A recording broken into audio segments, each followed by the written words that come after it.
Right. Afsal എന്ന ഒരു പ്രേക്ഷകൻ നമ്മോടൊപ്പം ഉണ്ട്. അഫ്സൽ പറഞ്ഞോളൂ. ഹലോ. കാരണം അങ്ങനെ ഉദ്ദേശിക്കുന്നില്ല.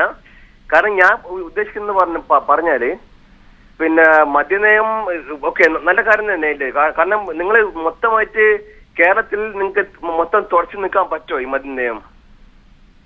മദ്യമെന്ന എന്നൊരു വിപത്ത് നിങ്ങൾക്ക് ഈ കേരളത്തിൽ നിങ്ങൾക്ക് തുടച്ചു നിൽക്കാൻ പറ്റുമോ?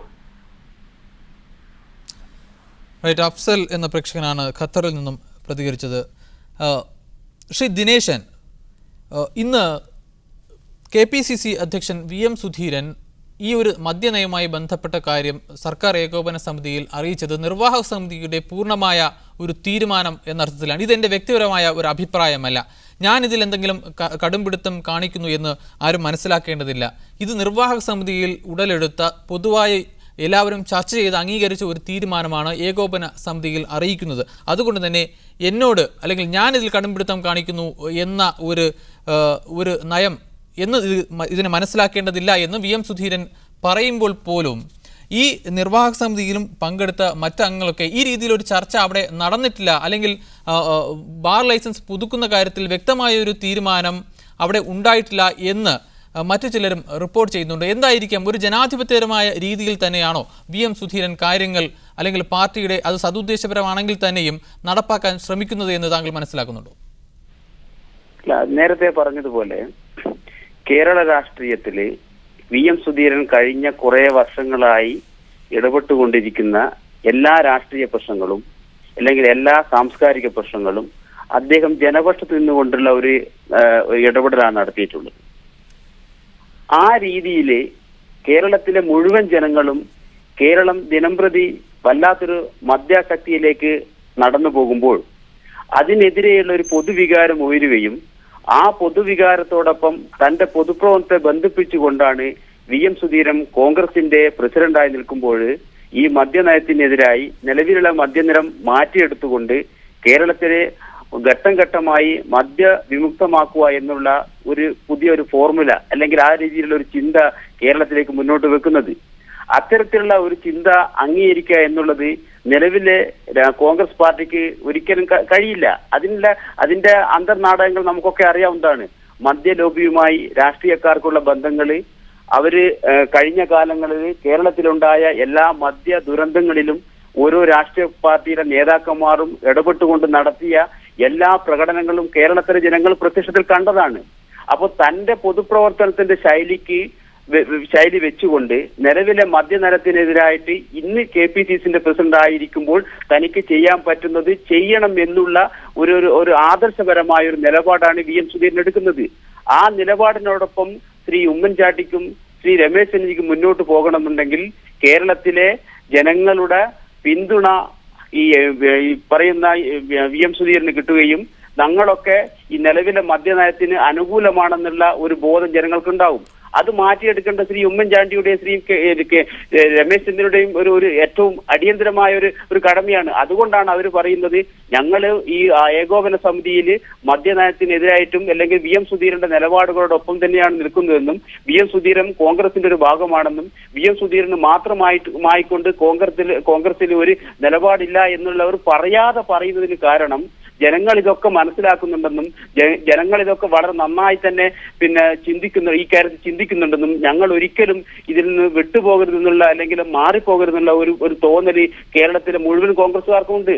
അപ്പൊ ഉള്ളിൽ നടക്കുന്ന യോഗത്തില് VM സുധീരനെതിരായിട്ട് കോൺഗ്രസിലെ പ്രബലമായ ശക്തി അണിനിരക്കുകയും പൊതുജനങ്ങളുടെ മുമ്പിൽ വെക്കുമ്പോൾ ഞങ്ങളൊക്കെ VM സുധീരനോടൊപ്പം ഒന്നിച്ചുകൊണ്ട് തന്നെ ഈ മദ്യനയത്തിനെതിരായിട്ട് അല്ലെങ്കിൽ കേരളത്തിൽ മദ്യം സമ്പൂർണ്ണമായി ഘട്ടം ഘട്ടമായി നിരോധിക്കണമെന്നുള്ള VM സുധീരന്റെ ഫോർമുലയായി ബന്ധപ്പെട്ട് തന്നെയാണ് ഞങ്ങൾ പ്രവർത്തിക്കുന്നതെന്ന് പൊതുജനങ്ങളെ ബോധ്യപ്പെടുത്തുകയും അതേസമയം ഇത്തരമുള്ള ഒരു ഏകോപന സമിതിയിൽ VM സുധീരനെ ഒറ്റപ്പെടുത്തിക്കൊണ്ട് ഈ നിലവിലെ മദ്യലോബികളെ സഹായിക്കുന്ന രീതിയിൽ അവർ നിന്ന് കാലാകാലങ്ങളായി രാഷ്ട്രീയക്കാർ നേടിക്കൊണ്ടിരിക്കുന്ന അവിഹിതമായ സമ്പത്തുകൾ വീണ്ടും തങ്ങളുടെ ഖജനാവിലേക്ക് വരണമെന്നുള്ള കോൺഗ്രസിലെ പ്രബലമായ ഒരു വിഭാഗത്തിന്റെ താല്പര്യമാണ് നിലവിലിരിക്കുന്ന ഈ സുധീറിനെതിരായി. ഹക്കീം ആലപ്പുഴയിൽ നിന്നും. ഹക്കീം പറഞ്ഞോളൂ. നമസ്കാരം സാറേ.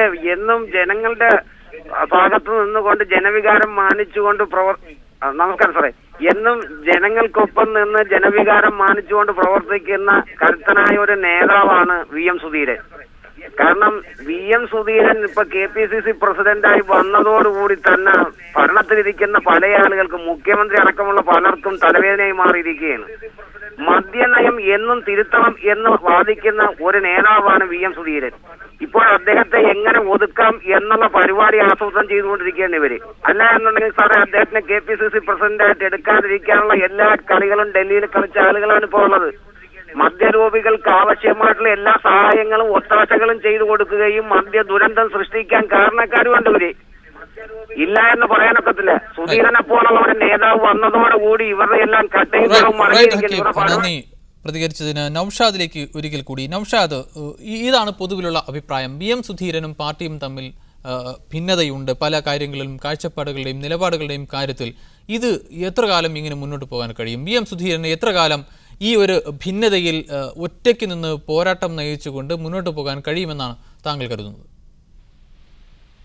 ഇതിനകത്ത് ഞാൻ നേരത്തെ ചൂണ്ടിക്കാണിച്ചല്ലോ, നേരത്തെ KPCC പ്രസിഡന്റ് ആകുന്നതിന് മുമ്പ് VM സുധീരൻ എടുത്തിട്ടുള്ള പരസ്യമായ നിലപാടുകൾ അത് ഈ വിഷയത്തിൽ മാത്രം ഒതുങ്ങിനിർത്തേണ്ടതില്ല. നേരത്തെ ആറന്മുള വിമാനത്താവളത്തിന്റെ വിഷയത്തിൽ VM സുധീരൻ എടുത്തിട്ടുള്ള പരസ്യമായ നിലപാട് ഇപ്പോഴെന്തേ അദ്ദേഹം ആ നിലപാടുകളൊക്കെ വിഴുങ്ങുകയും അദ്ദേഹം ഉൾപ്പെടെയുള്ള കമ്മിറ്റികളിൽ നിന്നാണല്ലോ ആ ആറന്മുള വിമാനത്താവളത്തിന് വേണ്ടി വാദിച്ചു എന്ന് പറയുന്ന ആന്റോ സീറ്റ് നൽകിയിട്ടുള്ളത്.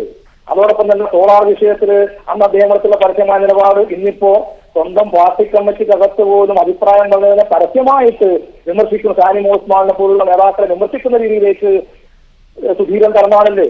ഇത് ഒരു വ്യക്തിയെ നിങ്ങൾ ആദർശവാദി എന്ന് സൃഷ്ടിക്കപ്പെടുന്നതാണ്. ഞാൻ നേരത്തെ ചൂണ്ടിക്കാണിച്ചതുപോലെ VM സുധീരൻ ആദർശവാദി എന്നുള്ളത് ഇവിടുത്തെ വലതുപക്ഷ മാധ്യമങ്ങൾ കൃത്രിമമായി രൂപപ്പെടുത്തിയിട്ടുള്ള ആദർശ പരിവേഷമാണത്. അത് ഏത് തന്നെയായാലും എന്ത് അടിസ്ഥാനത്തിലായാലും കേരളത്തിനകത്ത് UDF-നകത്തും കോൺഗ്രസിനകത്തും ഉരുണ്ട് കൂടിക്കൊണ്ടിരിക്കുന്ന കാർമേഘം അടുത്ത 16-ാം തീയതി ആകുമ്പോഴേക്ക് അതൊരു പേമാരിയായി മാറാൻ പോവുകയാണ്. അത് ഇതിലൊന്നും അവസാനിക്കാൻ പോകുന്നത്. പക്ഷേ ഒരു ആദർശവാദിയാണ് താൻ എങ്കിൽ VM സുധീരൻ തെളിയിക്കേണ്ടത് ഈ 418 ബാർ ലൈസൻസ് പുതുക്കുകയും അതിന്റെ ലൈസൻസ് റദ്ദാക്കുമായി ബന്ധപ്പെട്ട വിഷയത്തിനകത്ത് നടന്നിട്ടുള്ള അഴിമതി എന്താണെന്ന് വ്യക്തമാക്കാൻ അദ്ദേഹത്തിന് സാധിക്കണം. പരസ്യമായി ജനങ്ങളോട് പറയാൻ സാധിക്കണം. ഇപ്പൊ ബാർ ഉടമകൾ കോടതിയിൽ ഇടപെട്ടല്ലോ. അതിനകത്ത് അവർ നൽകിയ സത്യവാങ്മൂലത്തിൽ 22 ബാറുകൾക്ക് ലൈസൻസ് അനുവദിച്ചതിനകത്ത് നിലവാരമില്ലാത്ത ബാറുകൾക്കാണ് ലൈസൻസ് അനുവദിച്ചിട്ടുള്ളതെന്ന് പറഞ്ഞല്ലോ. എന്റെ സുധീരന് അഭിപ്രായം പ്രകടിക്കാൻ സാധിക്കാത്തത്? ഇപ്പോൾ ഈ കേസിനകത്ത് സമയക്കുറവ് മൂലം ഇടപെടുകയാണ്. ബാർ ലൈസൻസ് പുതുക്കുന്നതുമായി ബന്ധപ്പെട്ട്, മദ്യനയവുമായി ബന്ധപ്പെട്ട് കോൺഗ്രസിലുണ്ടായിട്ടുള്ള പ്രത്യേകിച്ചും KPCC അധ്യക്ഷൻ VM സുധീരനും ഭരണ നേതൃത്വവുമായി ഉണ്ടായിട്ടുള്ള അഭിപ്രായ വ്യത്യാസം ഒരു പൊട്ടിത്തെറിയിലേക്ക് നീങ്ങുകയാണോ എന്ന വിഷയമാണ് ന്യൂസ് അനലിസ്റ്റ് പരിശോധിച്ചത്. ചർച്ചയിൽ നമ്മോടൊപ്പം ഉണ്ടായിരുന്നത് നൗഷാദ് CK, കലാ കുവൈറ്റിന്റെ പ്രതിനിധി, ശ്രീ EK ദിനേശൻ, സാമൂഹിക പ്രവർത്തകൻ ദുബൈയിൽ നിന്നും, TH നാരായണൻ, INCS സെക്രട്ടറി ഖത്തറിൽ നിന്നും നമ്മോടൊപ്പം പ്രതികരിച്ച പ്രേക്ഷകർക്കും അതിഥികൾക്കും നന്ദി അറിയിക്കുന്നു. ന്യൂസ് അനലിസ്റ്റ് പൂർണ്ണമാകുന്നു. Good night.